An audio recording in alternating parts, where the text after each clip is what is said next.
الحمد للہ رب العالمین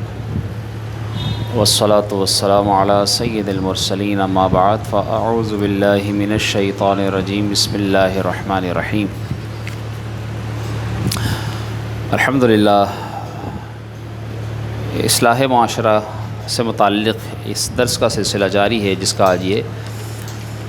17واں سلسلہ ہے۔ کل ہم نے سنا تھا مہر سے متعلق کہ مہر کی تعیین کرنا اور اس کے متعلق کیا ہمارا دین کہتا ہے، جس کی ہم نے تفصیل بیان کی۔ اس کے بعد اگلا معاملہ، چونکہ جب نکاح ہو جائے، نکاح کے بعد میاں بیوی کی جو ایک ازدواجی زندگی شروع ہو جاتی ہے، اور اب وہ مرحلہ آتا ہے کہ انہیں ایک دوسرے کو سمجھنا اور ایک دوسرے کی خامیوں کو نظر انداز کر کے خوبیوں پر نظر رکھنے کی ضرورت ہے۔ اور اسی مرحلے پر جب ناکامی ہوتی ہے، یعنی جب وہ ایک دوسرے کی خامیوں پر نظر رکھتے ہیں اور خوبیوں کو نظر انداز کرتے ہیں، تو یوں جو ہے وہاں اسی گھر میں لڑائی جھگڑے ہونا شروع ہو جاتے ہیں۔ تو اس اعتبار سے بھی ہمارے معاشرے کو اصلاح کی بڑی ضرورت ہے۔ وہ یوں کہ جب ایک یہ سمجھ لیجئے کہ نیا شخص، یعنی ایک ذات جو بیاہ کر آئی اس گھر میں، تو یقیناً یہ آنے والی نئے گھر میں یہ ان سب سے الگ ہے۔ الگ سے مراد یہ کہ اسے نہیں معلوم کہ اس گھر میں کھانے پینے کا کیا انداز ہے، سونے جاگنے کا کیا انداز ہے، کیا لین دین کے معاملات ہیں، کیا عادات ہیں، کیا اتوار ہیں، کیا رسم رواج ہیں۔ یعنی اس طرح وہ عادتوں سے، یعنی یوں کہہ لیجئے مزاج سے نابلد ہوتی ہے۔ لیکن افسوس یہ ہوتا ہے کہ جب اس نئی آنے والی کو گھر کے سارے ہی افراد، یعنی شوہر سمیت ساس بھی، سسر بھی، پھر اس کی نندیں بھی، اس کے دیور بھی، اور گھر میں اگر اور دیگر افراد ہیں، یعنی جوائنٹ فیملی ہے، تو پھر وہ گھر کے اور سارے کے سارے افراد اس ایک کو یہ کہتے ہیں کہ یہ ہمارے مطابق ڈھلے، یعنی یہ ہم سب کو سمجھیں، ہم سارے مل کر اس کو نہ سمجھیں۔ اور جب یہ معاملہ ہوتا ہے کہ اس کی نری خامیوں کے اوپر نظر رکھی جاتی ہے کہ اس نے پکا ایسے دیا، اس نے دھو ایسے دیا، اس نے رکھ ایسے دیا، اس نے اٹھا ایسے دیا، وغیرہ وغیرہ، یعنی جب اس عورت کے چال ڈھال پر نظر یوں رکھی جائے کہ اس کی خامیاں ہی خامیاں گنوائی جائیں اور اس کی خوبیاں نظر انداز کر دی جائیں، تو پھر گھر میں جھگڑا ہونا شروع ہو جاتا ہے۔ اسی طرح وہ بھی، آنے والی بھی یہ چاہتی ہے کہ سب میرے مرضی کے مطابق تو چلیں، میں کسی کی مرضی کے مطابق نہ چلوں، یعنی خرابی دونوں طرف سے ہے۔ کہیں بسا اوقات ہوتا ہے کہ ایک طرف سے لوگ سمجھ جاتے ہیں تو دوسری طرف سے خرابی، یا ایک طرف سے یعنی بہو کی طرف سے اگر اچھائی ہو تو پھر دوسری طرف سے سسرال کی طرف سے خرابی۔ تو وہ یعنی سسرال والوں کو بھی یہ چاہیے کہ وہ بہو کو سمجھیں، اور ایسے ہی بہو کو بھی یہ کوشش کرنی چاہیے کہ وہ اپنے سسرال کو سمجھے۔ بسا اوقات وہ یہ چاہتی ہے کہ بس جیسے میں چاہوں ویسے ہو، جیسا میں چاہوں ویسا پکے، جیسا میں چاہوں ویسا جو ہے وہ آنا جانا ہو، میری مرضی کے مطابق لینا دینا ہو، سونا جاگنا اٹھنا بیٹھنا میری مرضی کے مطابق ہو۔ اور جب اس کا بس اوروں پر نہیں چلتا تو پھر وہ اپنا زور شوہر پر چلانے کی کوشش کرتی ہے، اور پھر جو ہے وہ اس طرح اس گھر کے اندر لڑائی جھگڑے فساد شروع ہو جاتے ہیں۔ تو یاد رکھیے کہ ہمیں اس وقت یہ سمجھنا چاہیے، یعنی یہ سیکھنا چاہیے، یہ معلوم کرنا چاہیے کہ دراصل حقوق کس کے کس پر کیا ہیں، یعنی بہو کے کیا حقوق ہیں اور سسرال کے کیا حقوق ہیں۔ اول تو یاد رکھیے کہ جب نکاح ہوا تو اس کا نکاح مرد سے، یعنی شوہر سے ہوا ہے۔ اس کا وہ جو ہے وہ سسرال میں آئی تو ہے، لیکن آئی کس کے ساتھ ہے، یعنی اس کا نکاح جس کے ساتھ اس نے زندگی گزارنی ہے، وہ اس کے حقوق ادا کرنے کی پابند ہے، اگرچہ اسے مروتاً اور اخلاقاً یہ کرنا چاہیے کہ وہ شوہر کے ماں باپ کی بھی خدمت کرے۔ بھائی وہ یہ سوچے، اب یہ باتیں میں آپ کو بتا رہا ہوں، خواتین کو بتانے کی یہ باتیں ہیں، لیکن چونکہ آپ کے ذریعے آپ نمائندے ہیں، آپ گھروں میں جا کر یہ باتیں بتائیں، اور یہ جو سلسلے ہم ریکارڈ کرتے ہیں یہ ہم یوٹیوب چینل پر بھی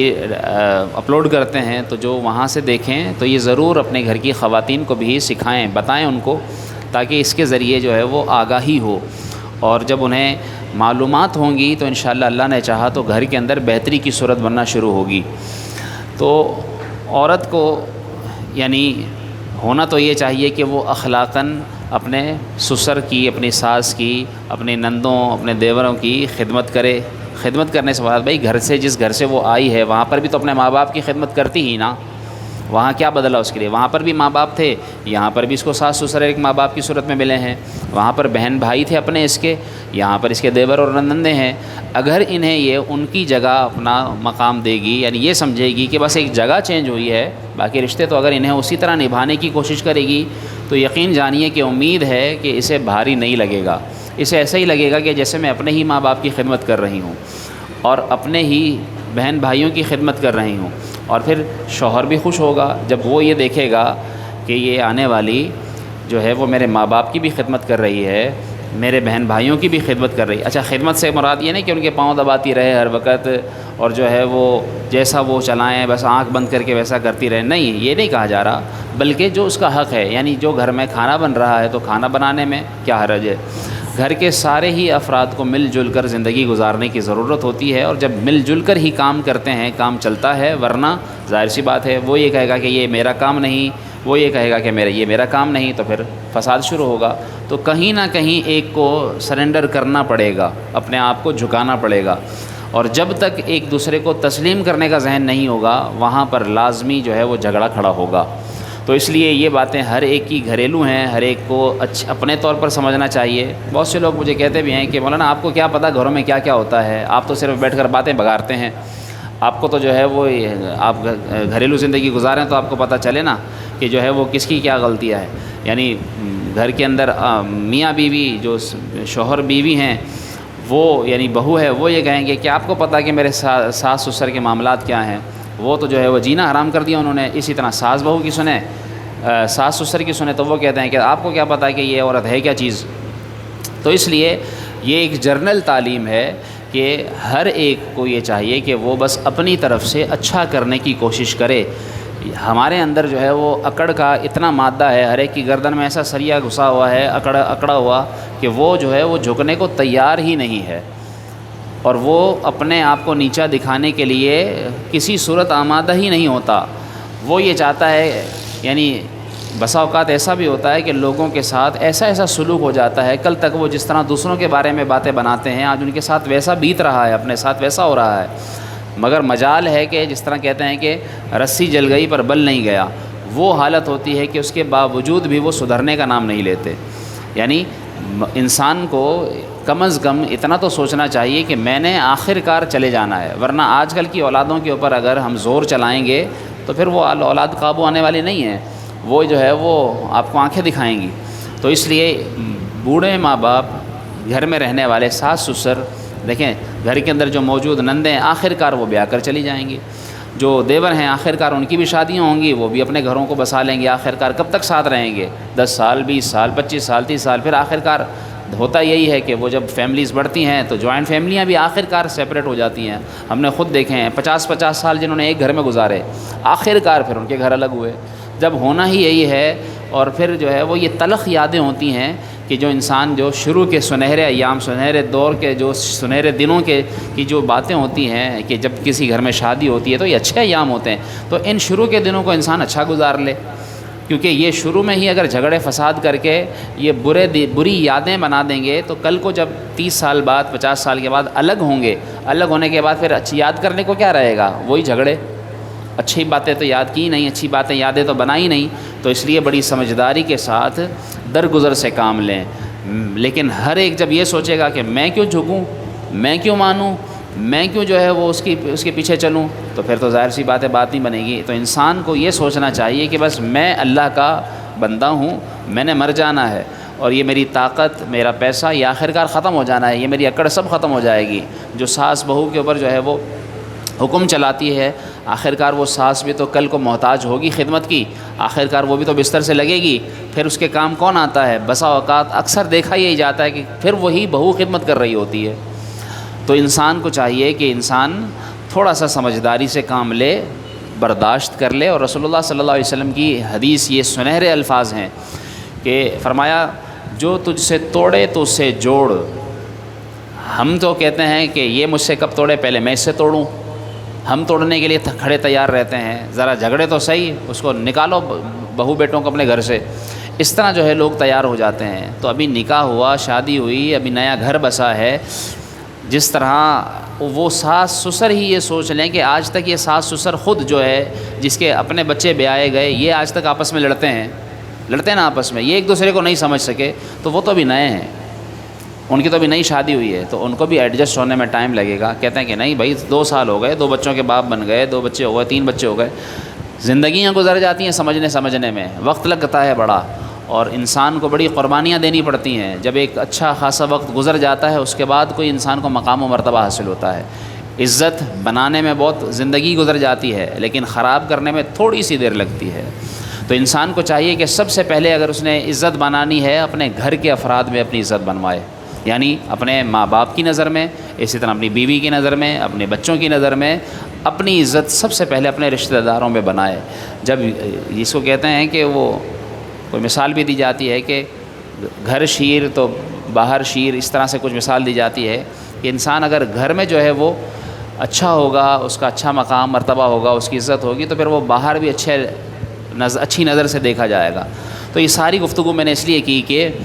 نئی زندگی جو شروع ہوئی، انہیں جو ہے وہ اپنے گھر میں ایڈجسٹ کرنے کی کوشش کیجیے۔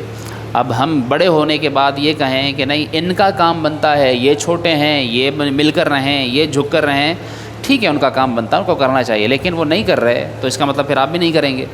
اس لیے اس وقت بڑوں کو اپنی سمجھداری کا ثبوت دینا چاہیے کہ وہ انہیں ایڈجسٹ کرنے کی کوشش کریں، وہ انہیں سمجھائیں، نہیں سمجھ رہے چھوڑ دیں ان کے حال پر، لیکن لڑیں نہیں۔ فرمانے رسول یاد رکھیں کہ جو تجھ سے توڑے تو اسے جوڑ،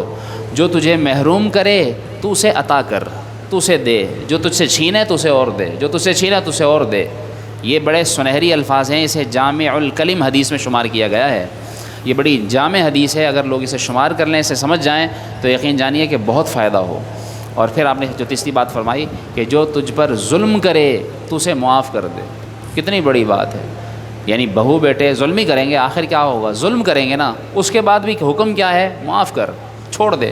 درگزر کر دے، معاف کر دے کہ یا اللہ میں نے تیری رضا کے لیے معاف کر۔ ہم تو کہیں گے نہیں، اس کی ہمت کیسے ہوئی، اس کے اندر ہمت کیسے ہوئی کہ اس نے میرے آگے کھڑے ہو کر بات کی، میرے آگے زبان چلائی، اور پھر جو ہے وہ ہم اینٹ کا جواب پتھر سے دیتے ہیں۔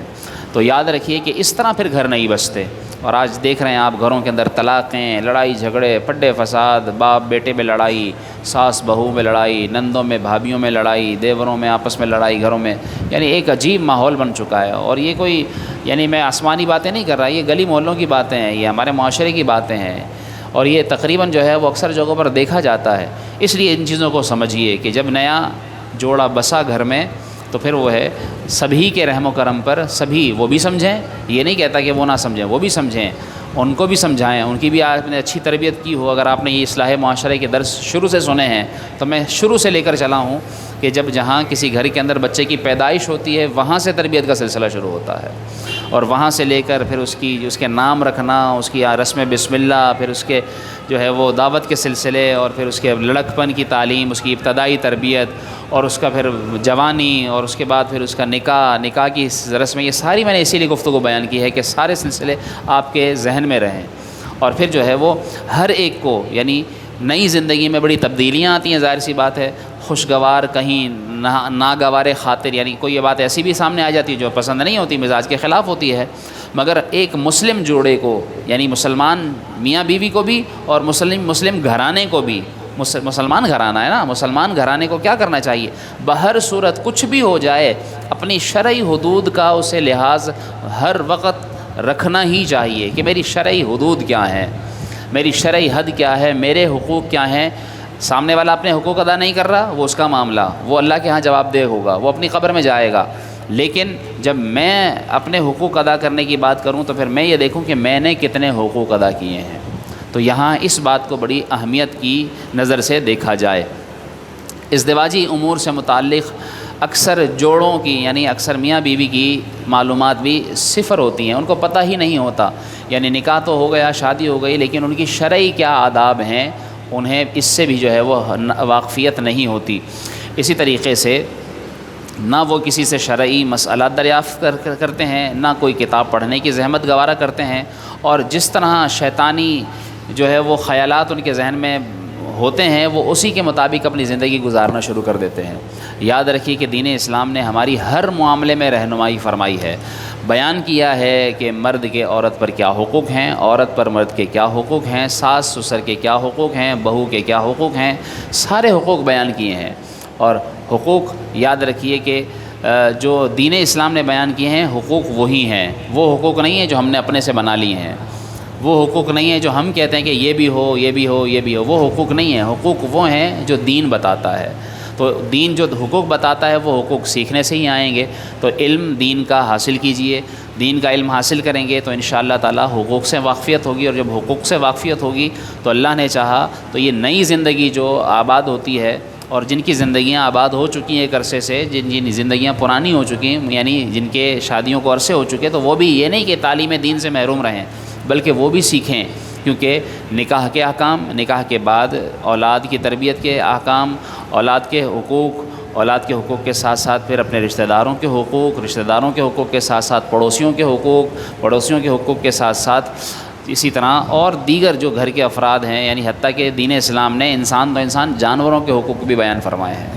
تو یہ سارے سیکھیں گے اور سیکھ کر ان پر عمل کرتے ہوئے زندگی گزاریں گے تو انشاءاللہ آپ اس سے بڑا فائدہ محسوس کریں گے۔ اللہ کریم ہم سب کو اس اعتبار سے بھی سمجھنے اور سمجھ کر سمجھداری سے زندگی گزارنے کی توفیق عطا فرمائے، آمین۔